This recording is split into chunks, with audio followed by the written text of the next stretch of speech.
ಶ್ರೀ ಗುರುಭ್ಯೋ ನಮಃ. ಹರಿ ಓಂ. ಸಂಕಟದಿಂದ ಶೋಕಾರ್ತರಾದ ಮದರಾಸಿನ ಶ್ರೀ DR ಬಾಲಾಜಿ ರಾವ್ ಎಂಬ ವ್ಯಕ್ತಿಗೆ ಸ್ವಾಮೀಜಿ ಮುಂಬಯಿಯಿಂದ 23 ಮೇ 1893 1893 ಬರೆದ ಪತ್ರ ಈ ರೀತಿ ಇದೆ. ಈ ಪತ್ರ ಅತ್ಯಂತ ಸ್ಫೂರ್ತಿದಾಯಕವಾಗಿದೆ. ಸ್ವಾಮೀಜಿ ಹೇಳುತ್ತಾರೆ, ಕಡಲ ಮೇಲೆ ಬಿರುಗಾಳಿ ಬೀಸುತ್ತಿರಬಹುದು, ಅಲೆಗಳು ಎದ್ದು ಬೀಳುತ್ತಿರಬಹುದು, ಆದರೆ ಅಂತರಾಳದಲ್ಲಿ ಅನಂತ ಶಾಂತಿ, ಅನಂತ ಸಮಾಧಾನ, ಅನಂತ ಆನಂದ ಅಡಗಿದೆ.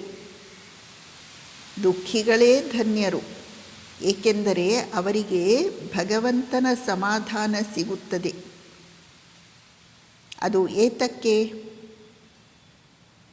ಈ ಸಮಯದಲ್ಲೇ ತಂದೆಯ ಅಳುವಿಗೆ ನಿಲ್ಲದೆ, ತಾಯಿ ಸುರಿಸುವ ಕಂಬನಿಗೆ ಕರಗದೆ, ವಿಧಿಯ ಕೈಗಳು ನಮ್ಮ ಎದೆಯನ್ನು ಹಿಸುಕುತ್ತಿರುವಾಗ, ದುಃಖ ನಿರಾಶೆಗಳ ಭಾರದಲ್ಲಿ ಮನಸ್ಸು ಕುಗ್ಗಿ ಹೋದಾಗ, ನಮ್ಮ ಕಾಲ ಕೆಳಗಿನ ಜಗತ್ತೇ ಕಳಚಿ ಬಿದ್ದಂತೆ ತೋರುವಾಗ, ಭೇದಿಸಲಾಗದ ದುಃಖ ನಿರಾಶೆಯ ಕಾರ್ಮೋಡಗಳು ಆಗಸವನ್ನು ಕವಿದಿರುವಾಗ, ಅಂತರಂಗದ ವಿವೇಕದ ಕಣ್ಣು ತೆರೆಯುವುದು.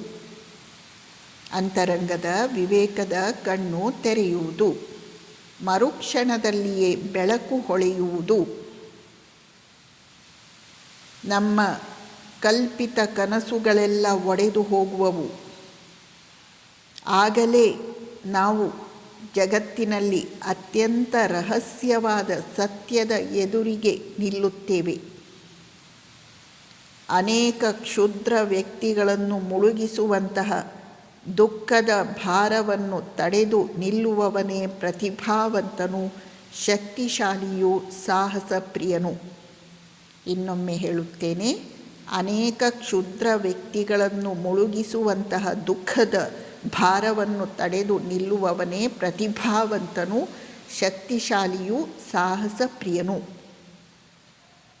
ಆಗಲೇ ಅವನು ಅನಂತವೂ ಪವಿತ್ರವೂ ಚಿದಾನಂದವೂ ಆದ ಬೇರೆ ಬೇರೆ ನಾಮಗಳಿಂದ ಬೇರೆ ಬೇರೆ ದೇಶಗಳಲ್ಲಿ ಪೂಜೆಗೊಳ್ಳುವ ದೇವನನ್ನು ಕಾಣುವುದು.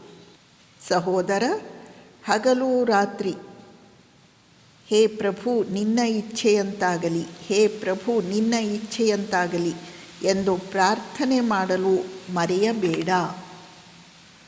ನಮಸ್ಕಾರ.